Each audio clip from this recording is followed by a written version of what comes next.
Hello बच्चों, good morning. आज फिर आप लोगों के बीच हाजिर हैं। आज हम कार्य और ऊर्जा लेसन से संबंधित जो कुछ शेष क्वेश्चन रह गए हैं उन पे चर्चा करते हैं। पहला क्वेश्चन है, यदि भूमि पर किसी पिंड की स्थितिज ऊर्जा शून्य माने तो 30 मीटर गहरे कुएं की तली पर, देखो ये 30 मीटर गहरा कुआं है तो हम ये या कुएं की हम ऊंचाई भी मान सकते हैं, कह सकते हैं गहराई है, इसको हम h से लिख लेंगे। ठीक, कुएं की तली पर 2 किलोग्राम द्रव्यमान के पिंड की स्थितिज ऊर्जा m बराबर 2 किलोग्राम के पिंड की स्थितिज ऊर्जा कितनी होगी, और g का मान है 9.8 मीटर प्रति सेकेंड स्क्वायर। क्या पूछ रहा है? स्थितिज ऊर्जा पूछ रहा है। देखिए, स्थितिज ऊर्जा को u से संबंध व्यक्त करते हैं तो u क्वेश्चन मार्क हो गया। सूत्र क्या होता है? स्थितिज ऊर्जा के लिए सूत्र हम प्रयोग करते हैं u बराबर mgh। m की वैल्यू है 2, g की वैल्यू है 9.8, h 30, तो हो जाएगा, देखो 0 2 3 6 और 6 8 48, हासिल लगा 4 और 48 हो गया, 6 नाम 54 और 4 हो गया 58 और 1 अंक बाद दशमलव, तो इतना आएगा, इतने जूल। या हम ऐसे भी लिख सकते हैं कि ये जो h की वैल्यू दी है ये कुएं की गहराई दी है। क्या दी है? गहराई दी है, मतलब हमें पृथ्वी के अंदर जाना पड़ेगा, इसलिए जो स्थितिज ऊर्जा होगी वो माइनस में हो जाएगी क्योंकि हम पृथ्वी के अंदर जा रहे हैं। तो कुएं के तली में जो 2 किलोग्राम का पिंड रखा हुआ है उसकी ऊर्जा कितनी होगी? 588 जूल होगी। ये सबको समझ में आ गया? नोट कर लीजिए। इसके बाद अगला क्वेश्चन है, 100 ग्राम भार का एक पत्थर m दिया है 100 ग्राम, पत्थर का टुकड़ा 100 मीटर की ऊंचाई से, h बराबर हो गया 100 मीटर की ऊंचाई से नीचे गिराया जाता है। पृथ्वी पर पहुंचने पर पिंड के वेग तथा गतिज ऊर्जा की गणना कीजिए, और g बराबर दिया है 10 मीटर प्रति सेकेंड स्क्वायर। तो वेग पूछ रहा है और पिंड की गतिज ऊर्जा भी पूछ रहा है।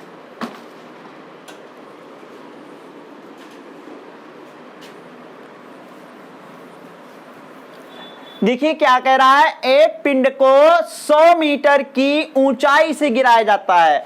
जब सबसे पहले क्या करते हैं, जो द्रव्यमान ग्राम में दिया है इसको किलोग्राम में चेंज कर लेते हैं। ग्राम से किलोग्राम बनाने के लिए 1000 से भाग करते हैं केजी, तो 1 2 कट गया, कितना आ गया? 1/10 केजी।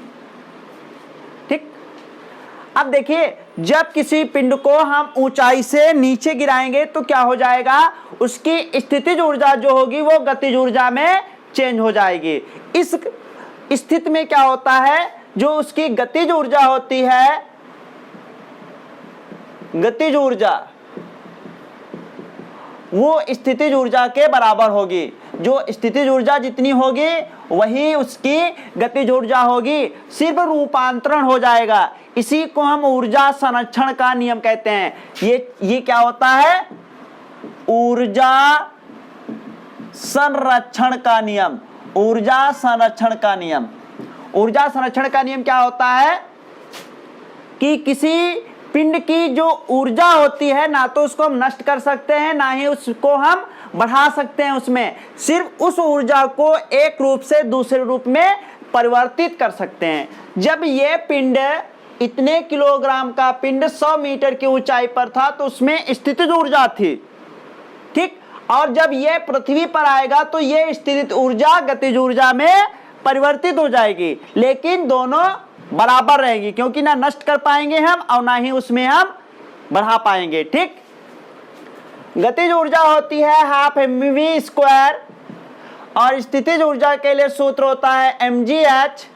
mm कैंसिल हो गया, v स्क्वायर बराबर आ जाएगा, 2 इधर आएगा तो 2gh और v बराबर अंडर रूट 2gh।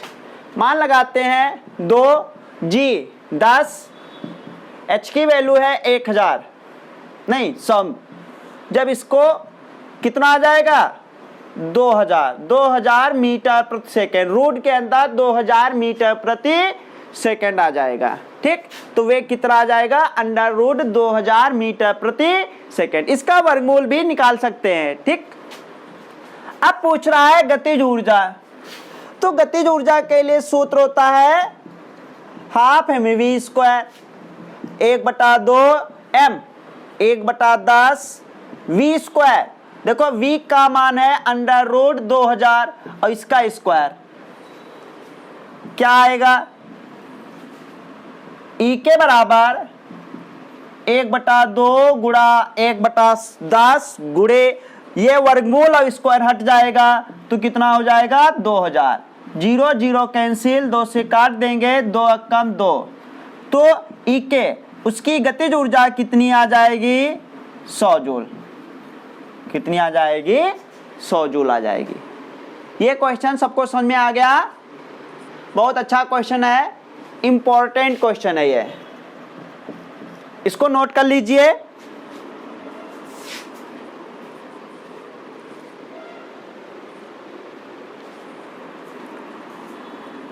नोट कर लिया?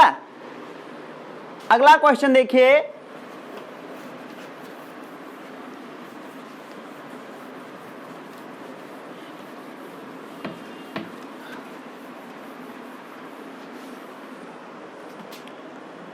अगला क्वेश्चन है क्वेश्चन नंबर 3।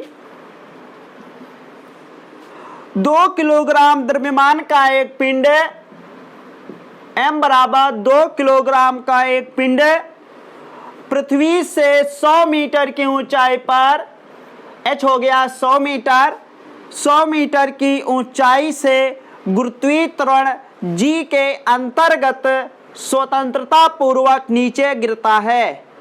पृथ्वी पर पहुंचने पर इसका वेग तथा कुल ऊर्जा पूछ रहा है।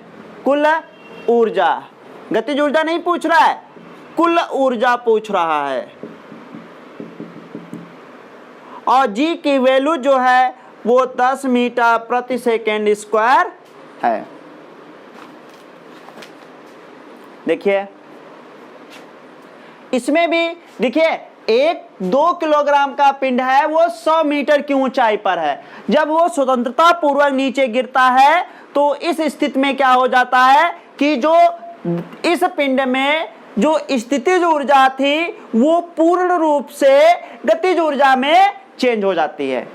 ठीक, तो क्या होता है ऊर्जा संरक्षण का नियम लग जाता है, और ऊर्जा संरक्षण का नियम होता है कि गतिज ऊर्जा और जो स्थितिज ऊर्जा, ये दोनों ऊर्जाएं कैसी होती हैं, बराबर होती हैं। गतिज ऊर्जा होता है हाफ mv स्क्वायर, गतिज ऊर्जा होती स्थितिज ऊर्जा होती है mgh, mm cancel, v square बराबर 2 इधर आ जाएगा तो 2gh, v बराबर अंडर रूट 2gh। मान लगाते हैं 2g 10 h 100, तो कितना आ गया अंडर रूट 2000 मीटर प्रति सेकेंड। तो वेग कितना आ गया पृथ्वी पर पहुंचने पर, उसका वेग कितना होगा अंडर रूट 2000 मीटर प्रति सेकेंड। ठीक, अब पूछ रहा है पिंड की कुल ऊर्जा। पिंड की कुल ऊर्जा, पिंड में कौन कौन सी ऊर्जा होती है, गतिज ऊर्जा और स्थितिज ऊर्जा। तो देखिए जब पिंड 100 मीटर की ऊंचाई से पृथ्वी पर पहुंच जाएगी तो उस दशा में या उस स्थिति में उसकी स्थितिज ऊर्जा शून्य होगी। कितनी होगी? शून्य होगी। और गतिज ऊर्जा कितनी होगी वो निकाल लेते हैं, half mv square, m 2 v square, v का मान है अंडर रूट 2000 का स्क्वायर, 2 कैंसिल, इसका स्क्वायर और वर्गमूल हट जाएगा तो आ जाएगा 2000 जूल। तो जब पृथ्वी पर पिंड पहुंच जाएगा तो पिंड की गतिज ऊर्जा कितनी होगी? 2000। अब कुल ऊर्जा पूछ रहा है, तो पृथ्वी पर कुल ऊर्जा क्या हो जाएगी? स्थितिज ऊर्जा प्लस गतिज ऊर्जा, स्थितिज ऊर्जा 0, गतिज ऊर्जा 2000, तो कितना आ जाएगा? 2000 जूल। तो पृथ्वी पर पिंड की कुल ऊर्जा कितनी होगी? 2000 होगी। कितनी होगी? 2000। सबको समझ में आ गया? नोट कर लीजिए।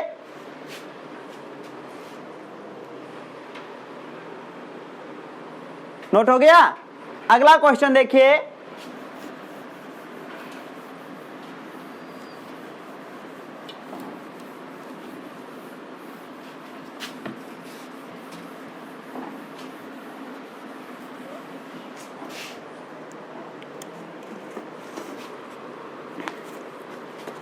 अगला क्वेश्चन है,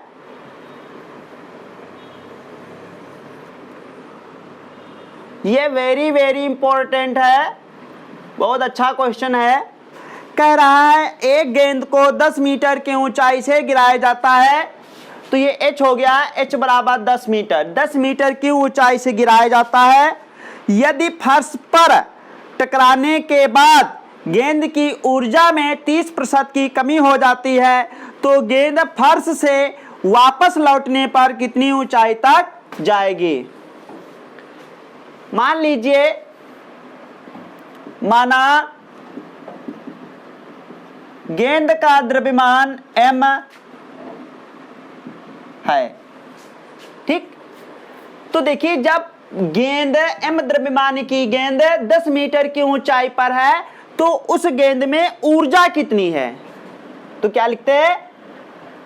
10 मीटर की ऊंचाई पर गेंद में ऊर्जा कौन सी होगी? स्थितिज ऊर्जा mgh, m है, g है। चाहो तो g की वैल्यू 10 मीटर पर सेकेंड इसको लगा सकते हैं, और h का मान है 10, तो कितना आ जाएगा? 10 mg जूल, इतने जूल आ जाएगा, ठीक। अब ये गेंद क्या हुई? ऊपर से गिरा दी गई और ये फर्श पर टकराई, और जैसे ही फर्श पे टकराई 30% ऊर्जा की कमी हो गई। तो यहां पर हम क्या लिखते हैं कि ऊर्जा में कमी। अब ऊर्जा में कमी कितनी हो गई? देखिए, गेंद में 10 mg की ऊर्जा थी। कितनी ऊर्जा थी? 10 mg, और कितनी कमी हो गई? 30%। 30% ऊर्जा कम हो गई। अब देखिए, 10 mg गुणा 30%, का निशान हटाएंगे तो नीचे 100 आ जाएगा। 1 1 1 1, कितना आ गया? 3 mg। तो जब ऊर्जा में कितनी कमी हो गई? जब फर्श पर टकराएगी तो 3 mg जूल की कमी हो जाएगी ऊर्जा में, ठीक। अब टकराने के बाद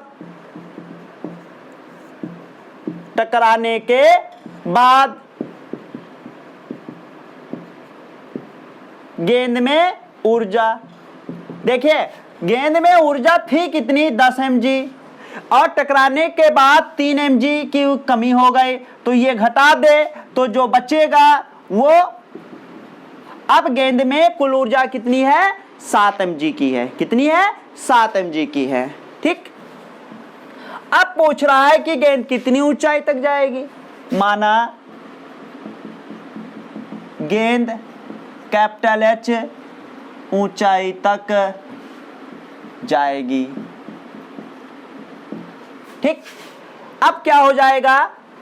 तो जब गेंद h ऊंचाई तक जाएगी तो उस स्थिति में गेंद में ऊर्जा कितनी हो जाएगी? mgh, और गेंद में ऊर्जा है कितनी?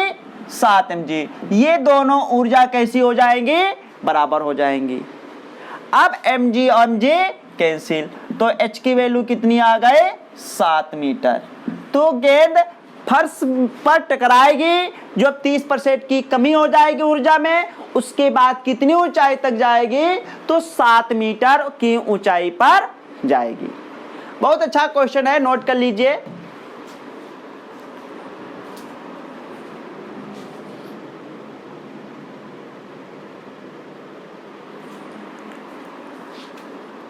नोट कर लिया। इसके बाद लास्ट क्वेश्चन है, देखिए क्या है।